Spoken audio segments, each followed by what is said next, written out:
Tuhan memilih 12 rasul untuk pada zaman dulu. Sekarang Anda dan saya juga dipilih menjadi rasul pada zaman sekarang ini. Kita semua harus keluar dari gereja, dari gedung gereja yang megah. Kita keluar dan terjun di tengah masyarakat kita untuk membawa Kristus, membawa cahayanya di tengah kegelapan dunia ini.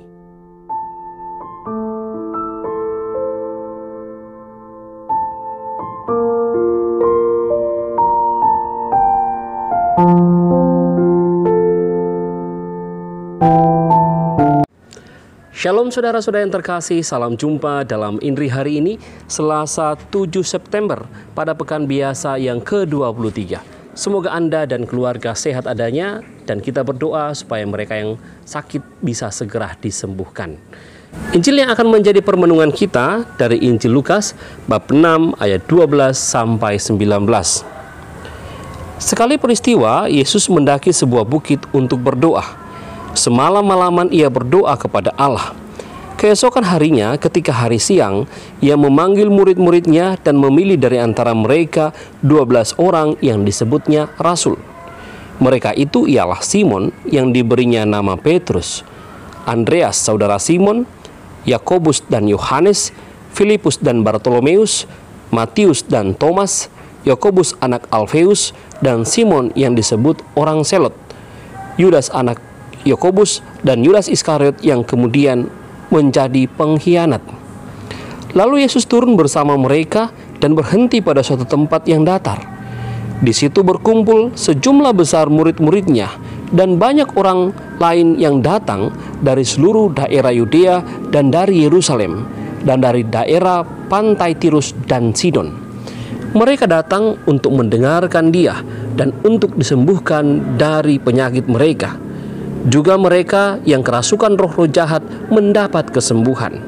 Dan orang banyak itu berusaha menjamah Dia, sebab daripadanya keluar suatu kuasa, dan semua orang itu disembuhkan. Demikianlah Injil Tuhan.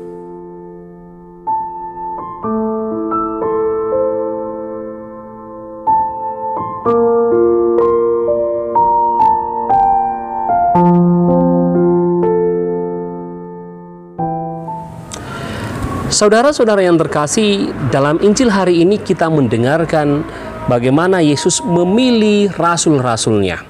Setelah berdoa di atas bukit, Yesus kemudian memilih rasul-rasul di antara para muridnya. Setelah itu, Yesus mengajak mereka untuk turun gunung.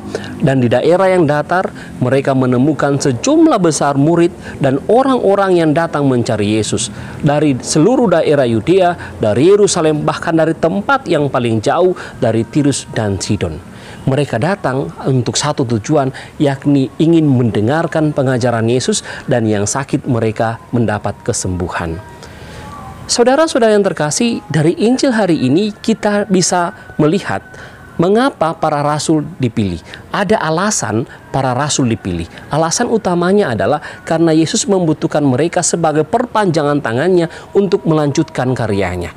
Banyak orang yang membutuhkan Yesus. Yesus tidak mungkin sendiri. Yesus membutuhkan para rasul untuk melanjutkan karyanya. Dan sampai sekarang kita masih merasakan karya itu melalui kehadiran Tuhan dalam gereja. Ini semua karena pewartaan para rasul. Saudara-saudara yang terkasih, mungkin salah satu hal yang dapat kita renungkan dari Injil hari ini adalah pemilihan kita juga menjadi rasul Tuhan. Dengan baptisan, kita mendapatkan tugas sebagai rasul. Maka sebagaimana Injil hari ini tunjukkan kepada kita bahwa kita tidak hanya berhenti pada pembaptisan sebagai pilihan iman kita. Kita tidak hanya berhenti pada zona nyaman, kenyamanan iman kita. Kita tidak berhenti dalam gedung gereja yang begitu megah. Kita perlu keluar, turun gunung untuk berjumpa dengan banyak orang yang membutuhkan jamahan kasih Tuhan, yang membutuhkan pengajaran dari Tuhan. Dengan cara kita masing-masing, kita bisa laksanakan tugas itu sebagai rasul-rasul Tuhan. Kita hadir di tengah masyarakat. Untuk mereka yang mengalami penderitaan, kita datang sebagai penghibur. Untuk mereka yang mengalami ketidakpastian, kita datang membawa kepastian. Untuk mereka yang mengalami keputusasaan, kita datang membawa harapan. dan cara-cara yang lain kita datang membawa Kristus dalam kehidupan mereka. Inilah tugas kita untuk zaman sekarang ini, menjadi rasul-rasul Tuhan untuk zaman sekarang ini. Tuhan memilih 12 rasul untuk pada zaman dulu. Sekarang Anda dan saya juga dipilih menjadi rasul pada zaman sekarang ini. Kita semua harus keluar dari gereja, dari gedung gereja yang megah, kita keluar dan terjun di tengah masyarakat kita untuk membawa Kristus, membawa cahayanya di tengah kegelapan dunia ini. Semoga saya dan Anda senantiasa dimampukan untuk menjalankan tugas sebagai rasul-rasul Tuhan pada zaman sekarang ini.